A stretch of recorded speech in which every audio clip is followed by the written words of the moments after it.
अब हम देखेंगे कि हम कैसे कैलकुलेशन करते हैं। Calculation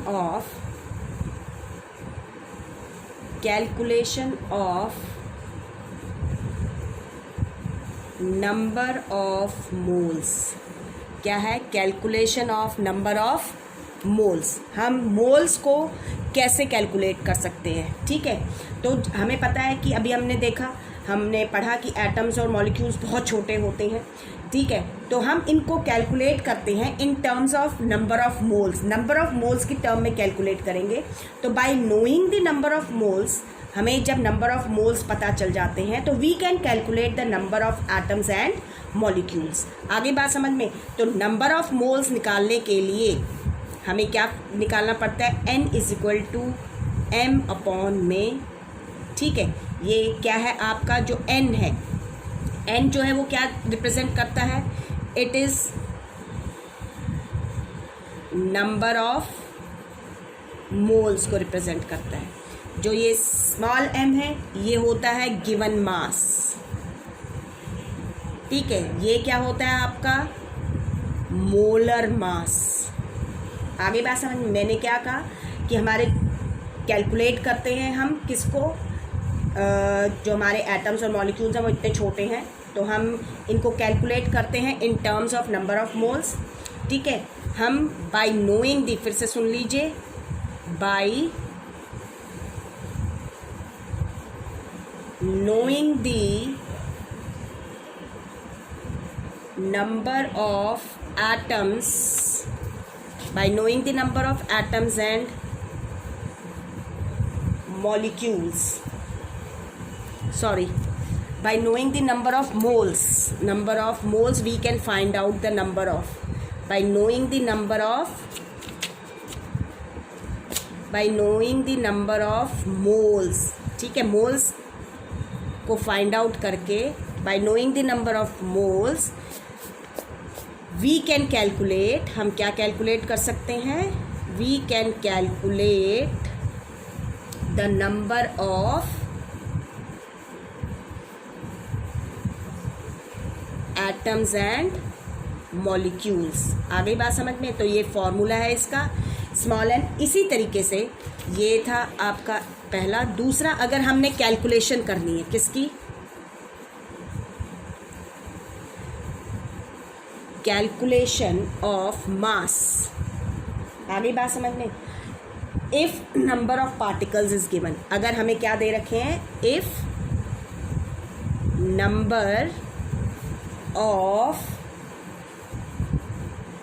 particles is given. यहाँ पे क्या था? अगर हमें गिवन मास है, मोलर मास तो आप सभी को पता है कैसे निकलता है, तो हम number of moles find out कर सकते हैं एंड वी कैन कैलकुलेट। और हमें अब कैलकुलेशन करनी है मास की। अगर हमें क्या गिवन है? Number of particles is given. आगे बात समझ में? तो हम क्या करेंगे? जब भी हमें क्या करना है? कैलकुलेट करना है। Whenever we want to calculate the mass, हमने मास को कैलकुलेट करना है, तो हमें सबसे पहले क्या फाइंड आउट करना पड़ेगा? सबसे पहले हम फाइंड आउट करेंगे, we find out the number of moles. हम number of moles find out करेंगे। तो जो मास है वो कैसे ऑब्टेन हो जाएगा? हम मोल्स को मल्टीप्लाई कर देंगे विद मोलर मास। आगे बात समझ में? तो जो मास है, ठीक है, उसके बाद क्या होएगा? मास कैन बी ऑब्टेन्ड बाय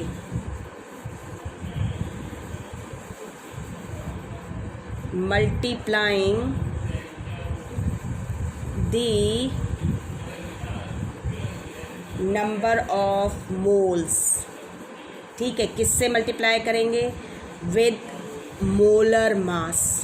आगे बात समझ में? अभी हमने क्या देखा कि हमारे पास ये है, मास फाइंड आउट करना है। तो मैंने क्या कहा कि हमने m फाइंड आउट करना है, तो हम नंबर ऑफ मोल्स को मल्टीप्लाई कर दें मोलर मास से। लेकिन प्रश्न ये उठता है कि हमें नंबर ऑफ पार्टिकल्स गिवन है, तो हम n कैसे फाइंड आउट करेंगे? n means number of moles. तो नंबर ऑफ मोल्स जो होते हैं it is equal to n/n0। तो ध्यान रखिए, n जो होता है this is given number of particles ये आपके गिवन नंबर हैं पार्टिकल्स के, और एन नॉट जो होता है इट इज़ एवोगैड्रोस नंबर, ये एवोगैड्रोस नंबर होता है। आगे बात समझ में। तो अब आप ऊपर और नीचे हमारे पास दो रिलेशन है, N is equal to small M upon में capital M, N is equal to capital N upon में एन नॉट, ठीक है। तो इन दो से हम रिलेशन हमारे पास एक और बनता है, हम ये भी लिख सकते हैं इसको, एन अपॉन में N nought is equal to small M upon में कैपिटल एम। तो इससे आप number of particles find out कर सकते हैं। तो आप लिख सकते हैं n is equal to m upon में एम, और ये पता होना चाहिए एम अपॉन में एम अगेन क्या है, नंबर ऑफ मोल्स है, इसको मल्टीप्लाई कर देंगे आप एवोगैड्रो कांस्टेंट से, तो आपको गिवन नंबर ऑफ पार्टिकल्स मिल जाएंगे। और अगर मास निकालना है आपको तो इससे क्या, आप एन अपॉन में N nought, again n upon में एन नॉट आपका क्या होता है, नंबर ऑफ मोल्स को आप मल्टीप्लाई कर रहे हैं किससे, कैपिटल एम यानी मोलर मास से, ठीक है। तो यू कैन फाइंड आउट। तो these are the formulas which are use for calculating the number of moles, for calculating the mass, for calculating the given number of particles.